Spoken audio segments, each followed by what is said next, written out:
I'd like to come back, if I may, just for a moment to the accident itself, the tragedy on April 24th.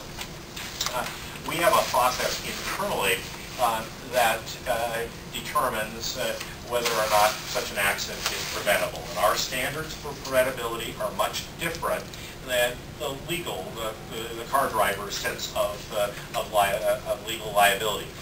For example, our operators, if they're at a red light, the light turns green, they can't just take off. They are required to be able to look to make sure somebody isn't running a red light. And in fact, if they don't, and an accident occurs, the legal liability may well be with that person who ran the red light, but that we would find that it was preventable and therefore would take action accordingly. So the standard of preventability is much higher than legal liability. That process will occur once the police report has been released. It's not yet been released, and we have then some of the determinations, some of the factual determinations that they were able to make on such things as traffic speeds and other items. But that preventability determination will be made. My review of where we are is that a number of our requirements were not followed in this case, and had they been followed, this clearly would have been preventable. I'll stop there and talk about any part of it. I would say, by the way, that there is going to be the review is not complete by this outside expert. We would expect that they are going to be looking at equipment installed both on the vehicle as well as at intersections, so for the equipment side. They will also look at our preventability determinations, not just the urgent review, but the preventability.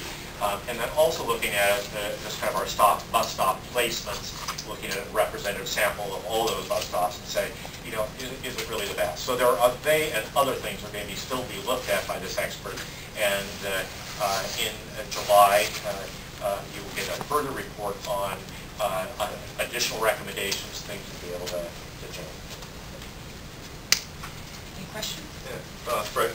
Yes. Could you please remind me again if within the scope of this work is the requirement to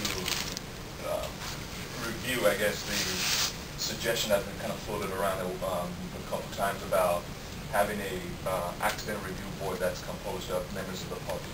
And if it's within the scope, what was the finding related to that? The individual did not expressly address, did not expressly address the issue of whether it would be a citizen public review or not. He did, however, evaluate the process that's used, the level of expertise that's there, the types of things that are looked at, and said, this is the best practice in the industry. That is the current practice that's being used.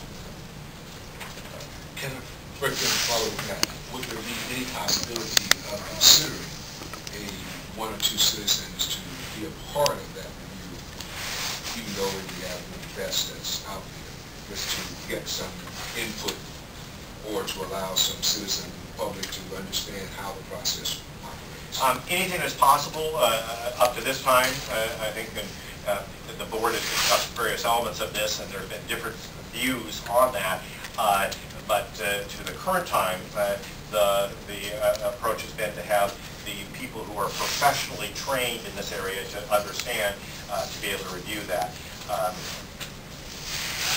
So Fred, if that was something we wanted to talk about again, because we have so many new members, or we consider, at what point do we wait until July and then start having that conversation here with the experts then? Well, I think so, because a part of what I think would be important is having that expert look at the preventability determination process, which is the next step that will be taken.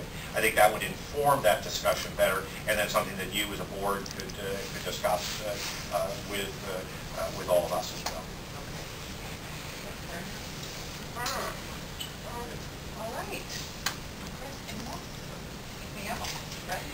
No, this is, as you know, obviously a very tough time, but it is something that I do believe that as we continually have continuous improvement and looking at everything, and to have that expertise of that outside expert to be able to really do it and tell us what's happening in other parts of the country that really are best practices, I just think it will make the system better yet.